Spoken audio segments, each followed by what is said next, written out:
ইউনিয়নের ছাত্রদল নেতা দাবি করা মোহাম্মদ হাবিব চৌকিদার এবং তার ক্যাডার বাহিনী আমার উপরে অতর্কিত হামলা করে।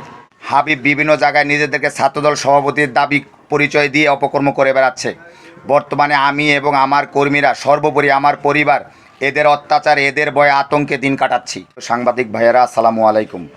আমি সাবেক সেনা সদস্য, বর্তমানে পল্লী চিকিৎসক মাহমুদুল হাসান রিপন। আমার পরিবারের একাধিক লোক বিভিন্ন আইন প্রয়োগকারী সংস্থায় চাকরি করে। আমার রাজনৈতিক পরিচয়, আমি ভোলা জেলা ৩ নং পশ্চিম ইলিশা ইউনিয়ন বিএনপির নির্বাহী সদস্য। গেল ২৭ জুলাই সন্ধ্যা ৭টার দিকে আমি আমার কর্মীদের নিয়ে পশ্চিম ইলিশা ইউনিয়নের বান্দেরপাড় এলাকায় চায়ের দোকানে চা খাচ্ছিলাম। এমন সময় হঠাৎ করে অত্র ইউনিয়নের ছাত্রদল নেতা দাবি করা মোহাম্মদ হাবিব চৌকিদার এবং তার ক্যাডার বাহিনী আমার উপরে অতর্কিত হামলা করে। ঘটনার পরের দিন আমি দলীয় কাজে ভোলা সদরে গেলে আমাকে মিথ্যা অভিযোগের ভিত্তিতে গ্রেপ্তার করা হয় এবং পরবর্তীতে আবার আমাকে ছেড়েও দেওয়া হয়। অথচ এই ঘটনার 2 দিন আগে হাবিবের ছোট ভাই বিশ্ব রোড হাওলাদার বাজার এলাকায় গাড়ির সাথে ধাক্কা খেয়ে মাথা ফেটে গুরুতর আহত হয় এবং এ ঘটনার বেশ কিছু ছবি সামাজিক যোগাযোগ মাধ্যমে ছড়িয়ে পড়ে।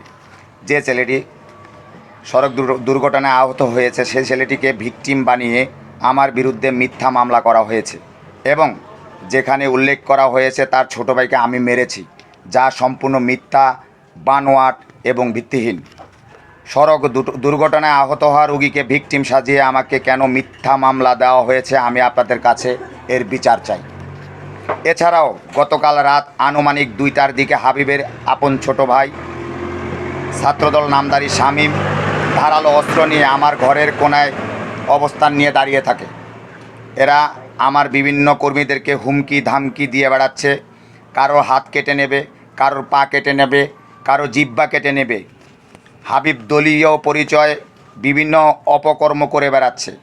শেখ হাসিনা পতনের পরের দিন বাঁধেরপাড় এলাকার বিশিষ্ট ব্যবসায়ী শাহ আলম শিকদারের ব্যবসায়িক প্রতিষ্ঠান লুট করে তার পুরো প্রতিষ্ঠানকে দখল করে নেয়। এই ঘটনা আমার ইউনিয়ন বিএনপির আহ্বায়ক আবুল কালাম বাহালুল এবং সদস্য সচিব সোহেল হাওলাদার বাই এসে তাৎক্ষণিক তাদেরকে বাধা দেয়। সে সময় তারা কাজ বন্ধ করলেও পরবর্তীতে ঠিকই শাহ আলম শিকদারের ব্যবসা প্রতিষ্ঠানে নিজেরা ঘর উঠিয়ে নেয়। তার প্রমাণ আপনাদের সামনে আমি নিজেই দেখাচ্ছি।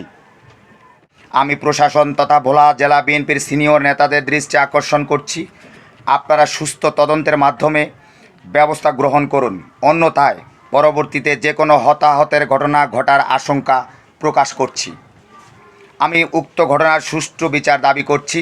আশা করি পুলিশ সুপার ভোলা, এনএসআই, ডিজিএফআই, ডিএসবি এবং ডিবি পুলিশ সহ আইন প্রয়োগকারী সংস্থাগুলো এই বিষয়টির দিকে সুদৃষ্টি দিবেন।